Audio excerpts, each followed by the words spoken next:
here we go. Medicare has been a successful single-payer program for many years. And Congress, over 7 years, has not been able to improve or replace Affordable Care Act. Would you support single-payer or Medicare for all health care? Yeah!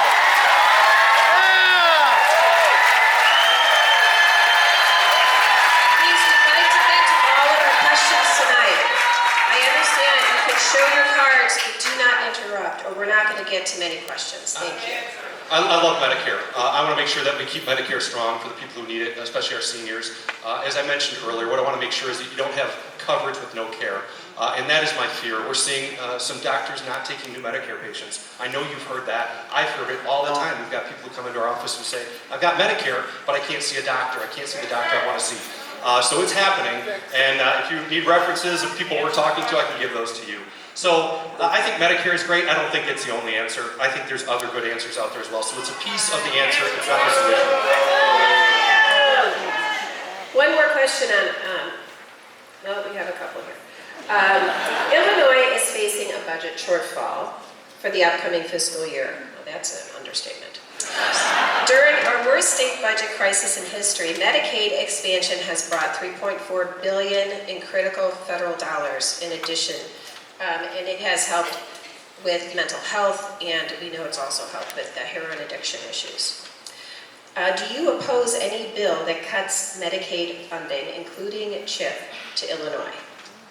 Well, I've been, where we've seen specifics on this is with the bill that was presented through committees over the last couple of weeks. I was very concerned because you're right, we are not doing a very good job as a state of funding Medicaid. Other states are doing much better than us. When you took a comparison with Ohio versus Illinois under the bill that was moving through the House, Ohio would have had seen, I think it was about a $4 billion level above Illinois. And a big part of that is because of the brokenness in Springfield, the failure for us to pay bills. I just recently was at Greater Elgin Community Health Center out in Sycamore. Phenomenal place, amazing doctors, amazing people. They're providing, they don't turn anybody away. They will give care to any single person that goes. If you know of anybody who needs care, who's not getting it, our community health centers are phenomenal, providing incredible care, great qualified physicians. And many of their patients are Medicaid patients, so they see how important this is. But they did say how frustrating it is that they're waiting 9 months, on average 8 or 9 months to get paid from the state. This is money that's being passed through. There's no excuse for this. It's got to change, and so much of it is failure in Springfield. So that was part of my concern with the bill that went forward. I made it very clear, wrote a letter to our leadership, maybe some of you saw that, of my concern with that bill, that I couldn't support it unless I got some commitment that Illinois would be recognized, that the Medicaid patients in Illinois would be protected. Ultimately, obviously, the bill didn't go forward. And I don't know what's going to happen next, but my commitment stays the same, that we'll continue to fight for people who are on Medicaid, making sure that that stays strong, that whatever we can do, it's unacceptable that Illinois is delaying payments for 9 months. No one should have to wait that long, or to be a creditor for the state for that length of time. It's not right. So I'll continue to see what else might come up, but I want to make sure that Medicaid is protected. And my voice will be loud on that. I was someone in our delegation that was very vocal on that. Thank you. Do you support negotiating, HHS negotiating drug prices for Medicare as the Veterans Administration does? I guess I don't know that much about it. I think, yeah, I mean, from the veterans. Okay, let me ask the question again so I can make sure I get it right. Can you ask the question again, please? Sorry. Do you support HHS negotiating drug prices for Medicare as the Veterans Administration currently does? Yes.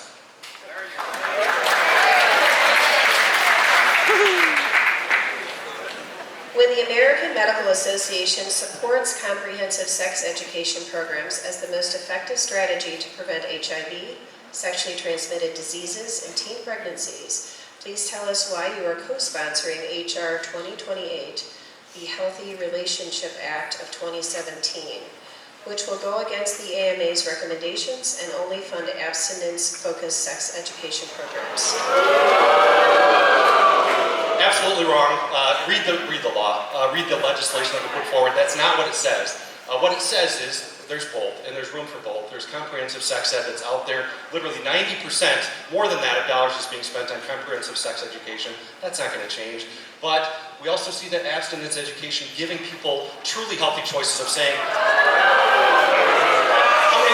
this is ridiculous. How many people Ever been in high school? want our kids to be healthy and safe? I've got 4 kids. I want them to make the best possible choices they can. I want them to make the best possible choices they can. I don't assume my kids are going to make bad decisions. I think it's a shame if you assume your kids are going to make bad decisions. I'm going to give my kids, and I want others to have the chance to give their kids opportunities. What this is saying is there's room for both. It's not additional funding. It's just making sure that both can sit.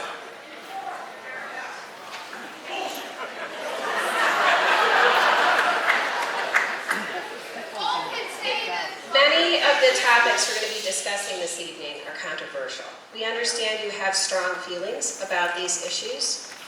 Again, if we'd like to get to as many questions as possible, the interruptions and calling out is not going to be productive this evening. There are many ways in which you can express those positions. You can do letters to the editor. You can ask for meetings with your legislator individually. Please. This is... I have no problem with that. At all. For you. Right. Now, Keep asking questions. So let's go to the next question and we'll see what it is. In light of the recent fraudulent establishment of 2 million accounts by Wells Fargo Bank, this is from an individual, I was disturbed to see your letter to the editor that was advocating for repeal of portions of the Dodd-Frank Act and reducing the authority of the CFPB. Why do you think it is safe to reduce regulations on banks? Well, it doesn't on Wells Fargo, and the CFPB completely failed. They were responsible for overseeing this. Please look at this. They failed, and both sides recognize it out in Washington that they were asleep at the switch on this one. What Choice Act does is recognize that we've got very big institutions like Wells Fargo, like Chase, and then we've got community banks. My passion is for community banks and credit unions. We've lost over 1,000 community banks since Dodd-Frank passed. 1,000 community banks. We've seen it right here in St. Charles, other places where community banks have closed. I'm for both. I think people ought to have choices. The places who have been making loans to families, to somebody who wants to start up a business, someone who wants to buy a home, the ones who really know the community and are able to make those loans are the community banks and the credit unions. And yet they have felt the greatest brunt of this new regulation when they never were the cause of the crash. It was those huge entities. So what we ought to do is keep those same rules on the big guys, and that's what happens in the proposed legislation that's going through financial services, is the same rules, the same regulations stay in place. I do think CFPB every bureaucracy needs accountability.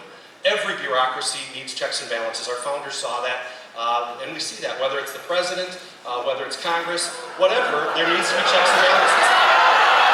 You agree with me? Finally. Good, people agree with me. It's good. So you know what, I think this is one of those areas where it was written, where it's completely unaccountable. There's incredible hypocrisy there. There's got to be some changes. Again, we can get you information of a lot of the discrimination that happens there, a lot of whistleblower things that we've heard from people who've worked there. Literally hundreds of millions of dollars being spent to renovate rented buildings. Just ridiculous stuff that makes no sense. This is our money that's being spent this way. So let's have a plan in place that can make sure that we're holding the Wells Fargos of the world truly accountable, and that we can also recognize that there's a different risk profile for a community bank that's right here in St. Charles, that they're making loans to the community. They're not doing risky hedging or other things internationally. So this is the right way. It's just recognizing there's two paths, that it's not one size fits all when it comes to regulation. Okay, we're going to switch gears. The border wall would be an ineffective waste of money. The real problem is that for years Congress has blocked meaningful immigration reform. Do you accept that this is the real issue, and what would you support doing about it? Well, I do agree that our current immigration and naturalization service is not working very well, incredibly bureaucratic. It's ridiculous that it takes as long for us to be able to do the vetting that needs to happen to find out who is coming here to truly provide addition and growth to America. What America's always been about is you come here and you're an American, that you come from all over the world. That is, we are an immigrant nation. And my great-grandparents came here from Sweden, not because there was great government programs, not because there's great handouts. They came here because they wanted to pursue their dream, and they also came here because they wanted freedom, religious freedom. They didn't want to be a part of the Church of Sweden. And I think that is what America is all about, so we do have to deal with that. We also have to recognize that sovereignty of a nation is very important. Making the choice of saying who is coming in to bring benefit and add value to our nation, I think that's a positive thing. And right now, the current system we have, we really don't know who's coming across the border, coming through our ports, coming in airports. It's true. It's true. I mean, look at the cameras that are set up on the border. There's people who are coming across.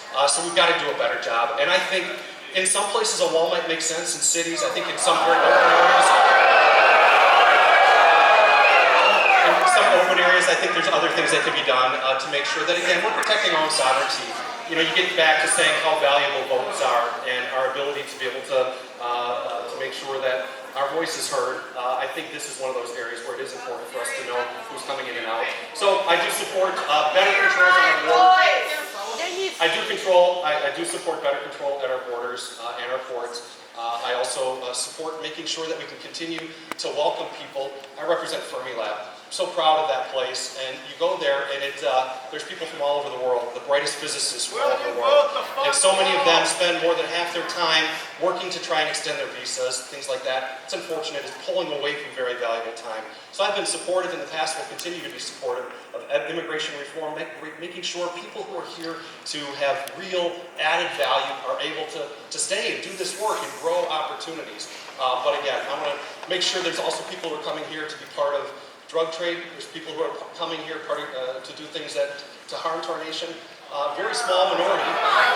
It's a very small minority, but we ought to know who they are. And that's where the process needs to work better. Just to stay on one more question related to this issue, many of our allies opened their borders to refugees and did not put boots and bombs on the ground in Syria.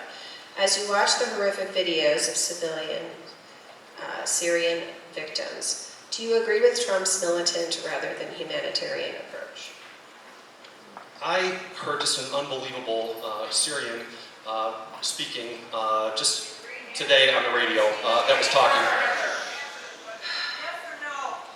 I support what the president did. I think it was a measured response. I serve, many of you know, I'm co-chairman of the Tom Lantos Human Rights Commission. I can't imagine you boo and support what Syria did to their own children. What they did was so violent, was so heinous, and to be a very targeted approach to say, let's go after the bases where these airplanes went. There was a promise made between America, Syria, and Russia that chemical weapons were going to be taken out of Syria. That was violated. Chemical weapons are still there. I think if there's anything further, I support Congress's responsibility to make sure that we're the voice of making determination of military action. But when it's very measured in something like this, I think was the right thing to do. This Syrian person who was speaking was saying, we need help. We want to stay in Syria. We don't want to be refugees. We want to stay in Syria. Help us to have a safe place where we can stay in Syria. And I think there's others that are that way as well. We certainly see it in Christians throughout the Middle East who have been driven out, Yazidis, others who have been driven out because of their minorities in these areas. And I think anything that we can do to make sure that if they want to stay, that we do what we can to help them stay in a safe place and raise their family in their homeland. This is their homeland. This is where they want to stay. Well, we'd like to move on. Since online terms of service can be changed in a day's time, why did you vote to allow the ISPs, Internet Service Providers, to sell our private browsing, emailing, viewing history? And did you receive money from any Internet Service Providers as campaign contributions?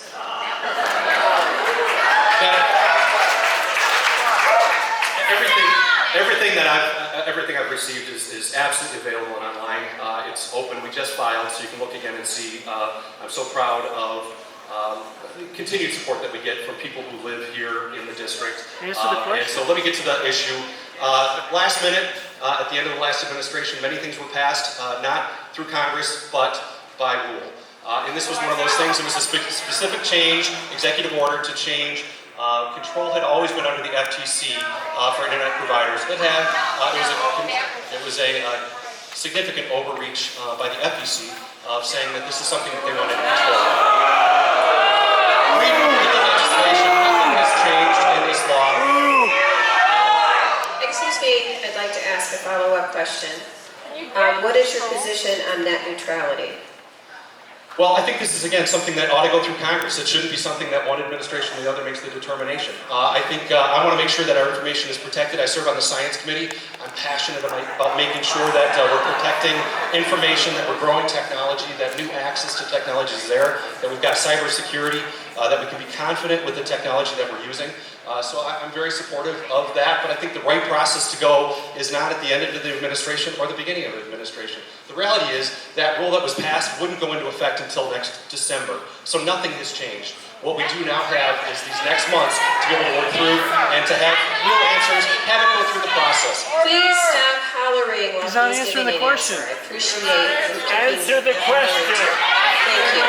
I answered. I'd like to get to the next question. I support Representative- I support ending what this happened. I think it ought to go through Congress. It shouldn't be a presidential decision one way or the other. Then do it. Thank you. Representative Hultgren, as a member of the Committee on Science, Space, and Technology, do you accept the consensus view of scientists that global warming exists and that this warming is significantly due to human activity? And what steps will you take to protect your constituents and their children from the effects of global climate change? Well, I definitely agree with the last part of that, global climate change, and the climate is changing, absolutely, and we do have an impact. I think But do you believe it's due to human activity? more than 51%. I have a hard time believing. I don't know what the percentage